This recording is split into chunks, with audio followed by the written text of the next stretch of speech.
Two officers arrive on the scene of an ordinary disturbance call. A man is threatening his neighbors. However, in just a moment, the situation will escalate into something much worse. Damn.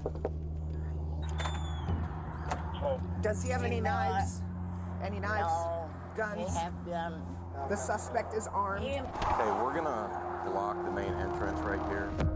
My neighbors threatened me, threatened to kill me, threatened to kill police. I have it on video. We have deployed a SWAT team en route to... Step out slow!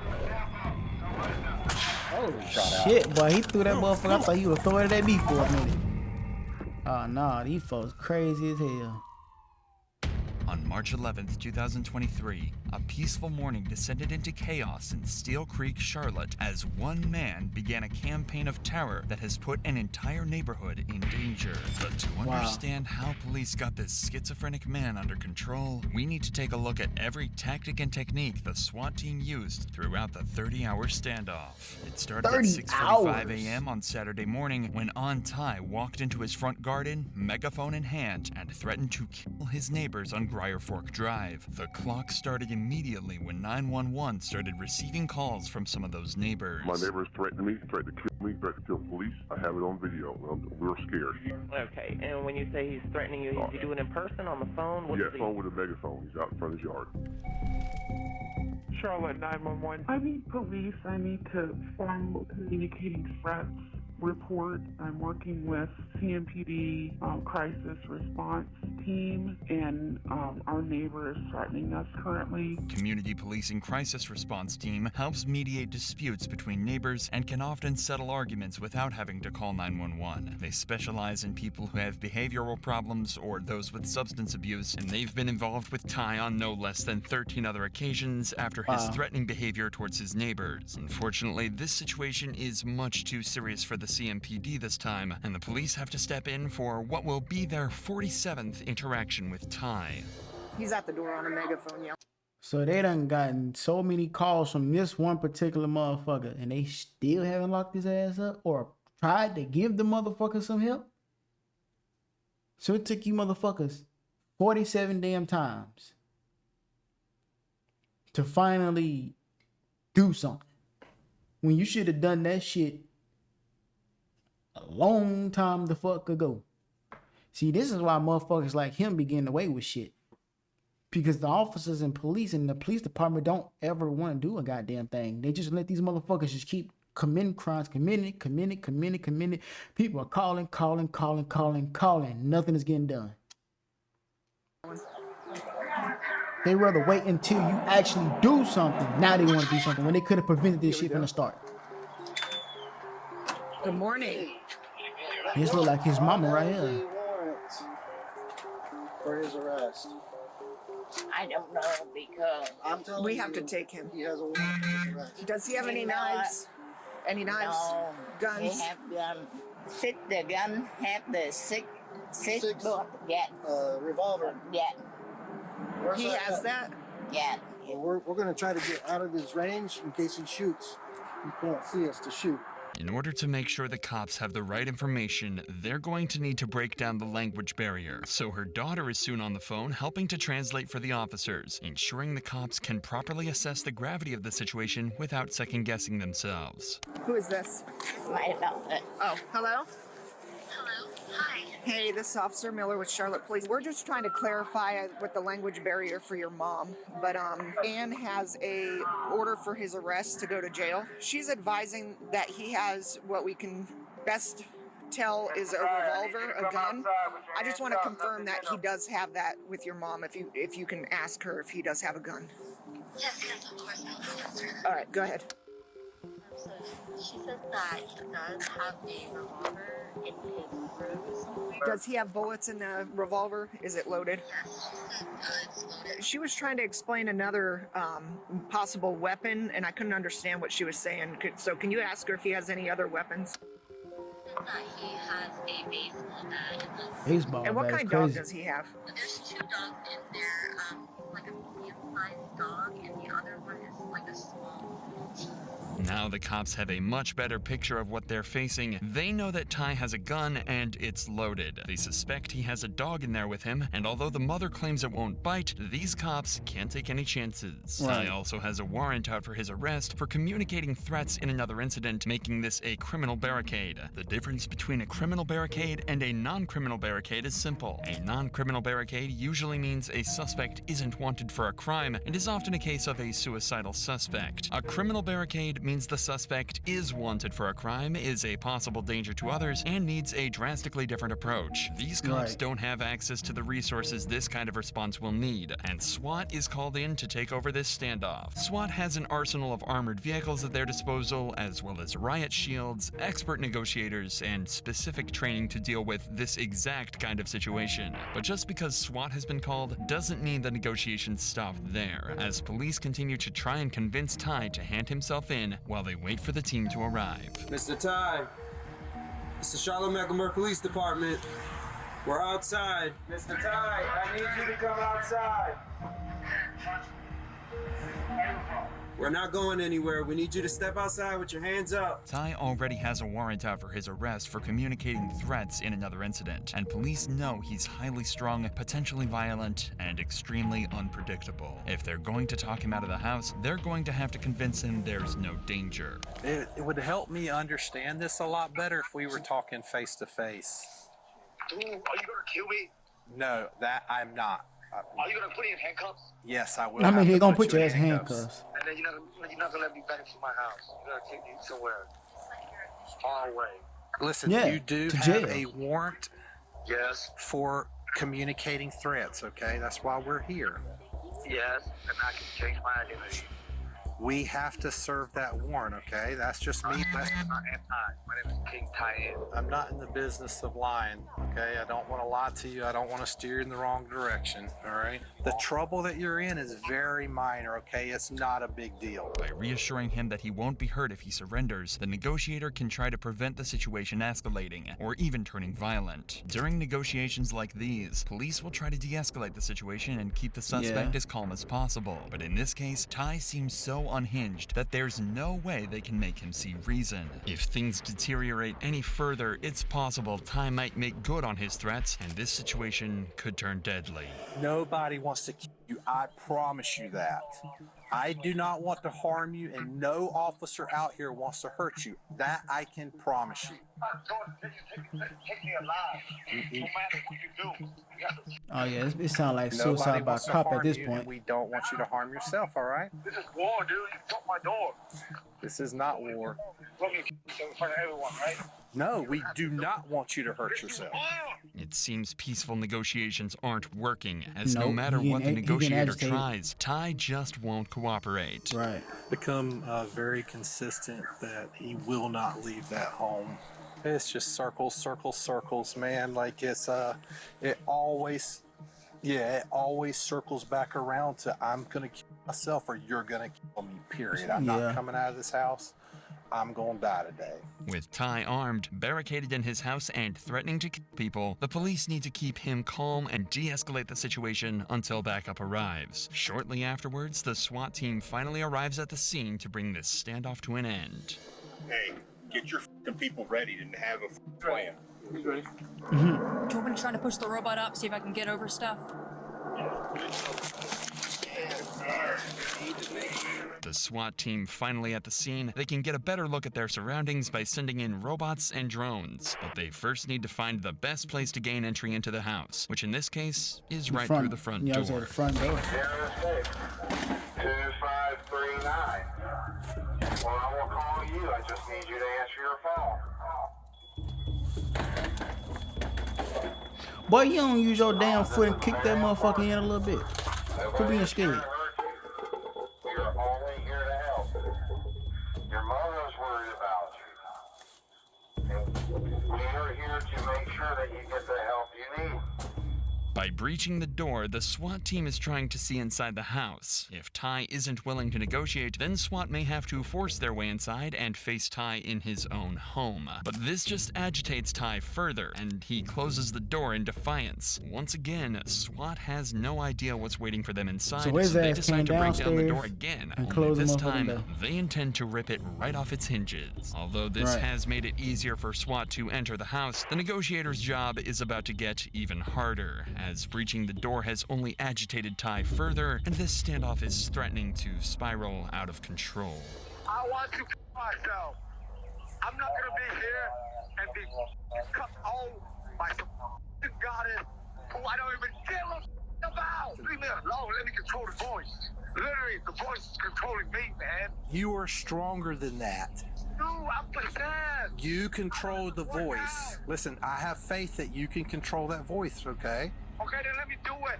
No, I'm just gonna myself and get this voice out of my head and go to heaven. No, don't let that voice win. I have no control over my mind, dude. I'm telling y'all, I'm under mind control, possessed. You are stronger than that, okay? You can do it, and we can help you. This could be some kind of manic episode Ty is experiencing, as he's definitely not of sound mind, especially when he's talking about voices controlling him. He's angry that his mother's front door has been destroyed, and the cops know they've made him mad. Their priority is to try and de-escalate the situation, so they try and convince him they'll fix the door after he hands himself in. But Ty's reaction is not what the cops were hoping for. Open my door, man. I spent an hour telling you that was gonna happen. I can't live here no more. The door can easily be fixed. We are poor. It's only me and my mother. Who's gonna take care of your mother if you harm yourself? Then leave me alone. Exactly. Take me alive. I can give your mother a number to our risk management, and our risk management can help fix the door, okay? And we all know that. Myself, but you can be. No. That's why I'm acting like an idiot. Nobody's hurting. Nobody said you're acting like an idiot. Listen. Well, you act like an idiot. You broke in my door, so I'm myself. And I told you we were gonna do it. Oh, damn, he hung up. We're now But 5 hung hours up. into this standoff, and the house is completely surrounded. On the sidelines, police are trying to obtain an involuntary commitment order. These are issued to individuals who are experiencing mental health problems that impair their ability to reason. This would be the third time Ty has been issued with an involuntary commitment order. But despite how serious the situation is, they still can't enter the house without a search warrant. This is often a long process, but in this case, it only took a couple of hours after convincing a judge the warrant was absolutely necessary to help bring this standoff to an end. So now, 8 hours into this standoff, and with the search warrant in hand, SWAT started their meticulous operation to clear any obstacles from their path, a process they call tactical breaching. Yep, using a damn truck. So just in case if you do come out firing, it's an armored vehicle. You know, they can't be fired. You know, they can't be shot. Tactical breaching is more than just breaking down windows and doors, as it allows easy access to the house and allows police to see inside the house. But it's still not safe for the officers to enter the house, as Ty is still hiding and armed with a gun. There's only one way to see inside the house without putting lives at risk, by using the latest technology to their advantage, like drones and robots. Alright, well, we're sending the They ain't had nothing like this in the early 2000s, bro. They used to have to go up in that in the living motherfucker. room, so I had to go through the garage. Okay, alright, sir. Well, hopefully you'll get the drone up. So this is what the living room looks like. Police robots have been around for decades, but are limited to low ground. With Ty hiding upstairs, police need to utilize one of the newer members of the team, the drone. First developed for military purposes, They drones most have become definitely had that shit increasingly in the more fucking popular early with 2000s police or the departments all 90s. across America, just like here in Charlotte. I'm doing what I can to push my way through. Robots in the laundry room. A lot of junk though, trying to push some stuff out of the way.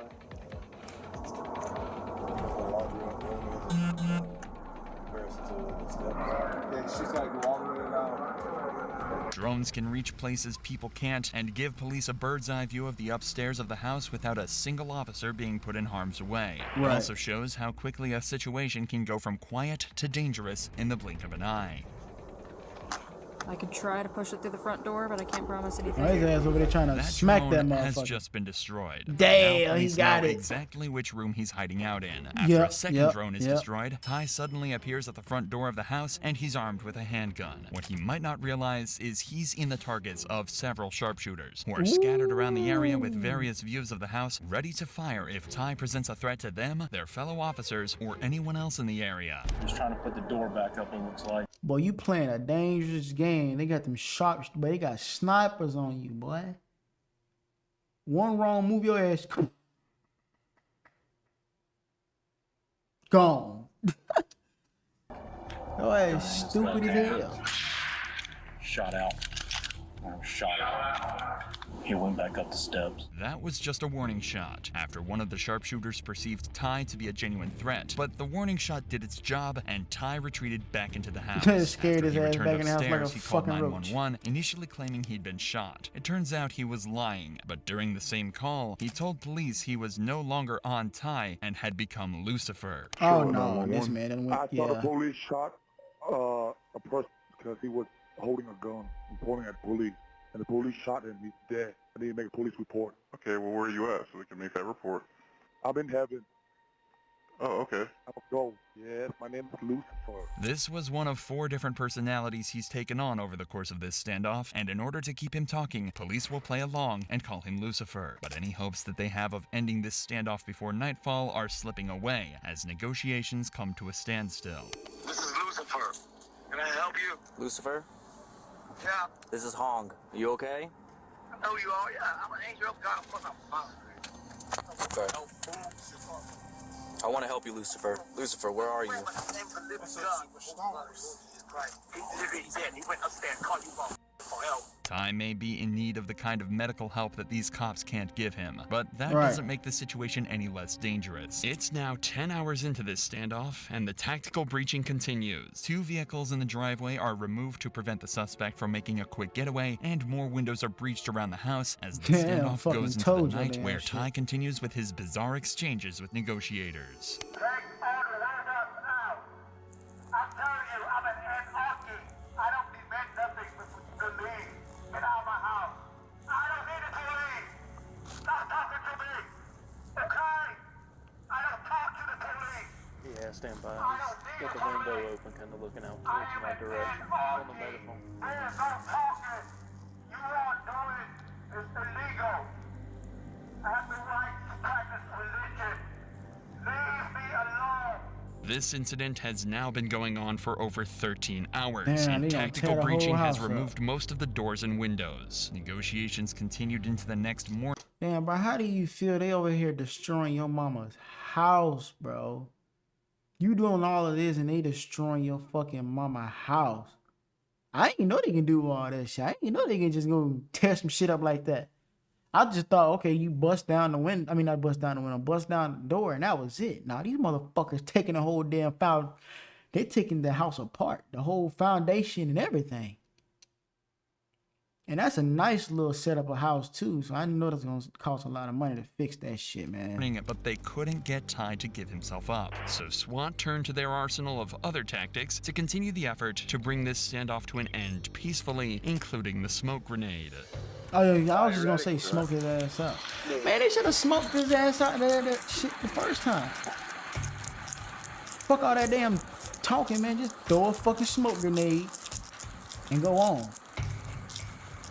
What they should do is make a drone, if they can, make a drone with a smoke grenade on that motherfucker and just shoot it in the room. Like, if they can fly it like that, fly it in the house and just shoot it in the room that he's in, smoke his ass up out of there like a fucking roach.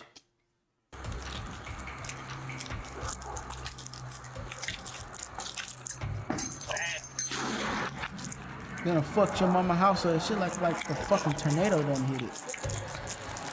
Ain't no way in hell, but you just allow this shit to happen. What kind of whip-ass throw was that? Smoke grenades can help create a visual barrier and disorient a suspect. The sudden, sharp sensory overload can lower the suspect's will to resist and encourage him to surrender peacefully. But the SWAT team isn't done yet and decides to enter the house to cut the power off. All right, good.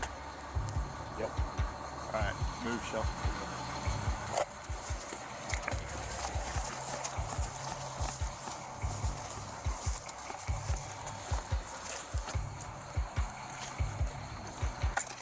You gotta be a little careful stepping that thing. You might step on a damn fucking nail.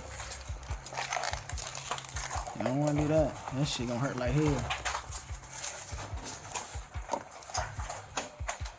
Oh shit, the power's right there in the This basement. tactic serves two purposes. Firstly, it solves some of these safety concerns, as Right. electrical equipment and lights will be deactivated to prevent accidental fires or explosions, especially when the suspect has firearms. With the house now a complete wreck, a small fire could prove disastrous and engulf the whole house in minutes. Cutting the power also adds psychological pressure, as removing electrical equipment the suspect may be using could leave them feeling isolated and alone, especially during the night. But despite their best Yeah, hot as efforts, fuck or Ty cold as refused to fuck. leave the house at all, and it was starting to look like this standoff might never end. But then, at 1:18 p.m., an hour after they cut the power, Ty was seen coming downstairs. This is the moment SWAT tried to bring this standoff to an end with the help of OC powder chemical munition, better known as tear gas. The effects of tear gas on the body include an unbearable burning sensation in your eyes, nose, and on your Shit. skin. This is exactly the kind of experience that was waiting for Ty if he went back upstairs, where they've just fired it. For the first time since this 30-hour standoff began, this prompted Ty to come out of the house and confront SWAT face to face. Police will always try to achieve a peaceful resolution in cases like these, but as they have been for the last 2 days, they'll be ready to shoot if Ty opens Oh fire. yeah, if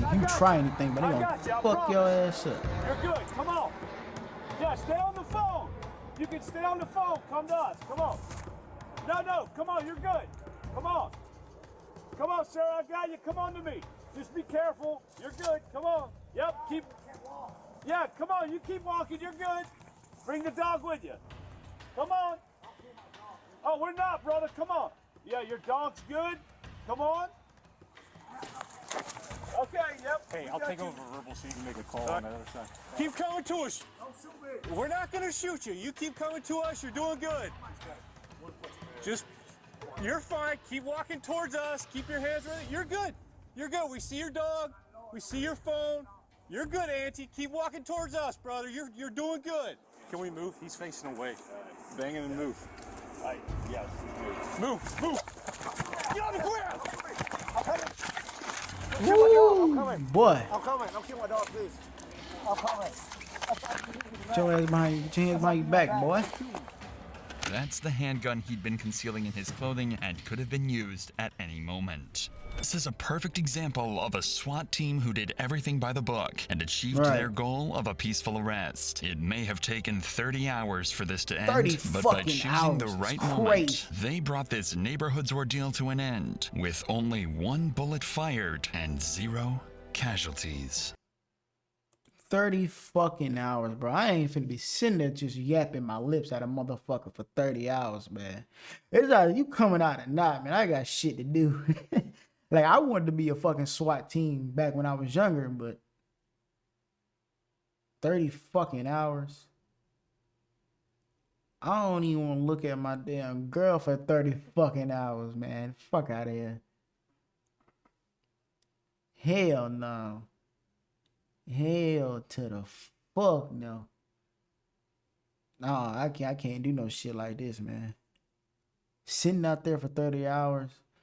I assume they may have like changed shifts. Cause anyway here you finna be up 30 hours straight.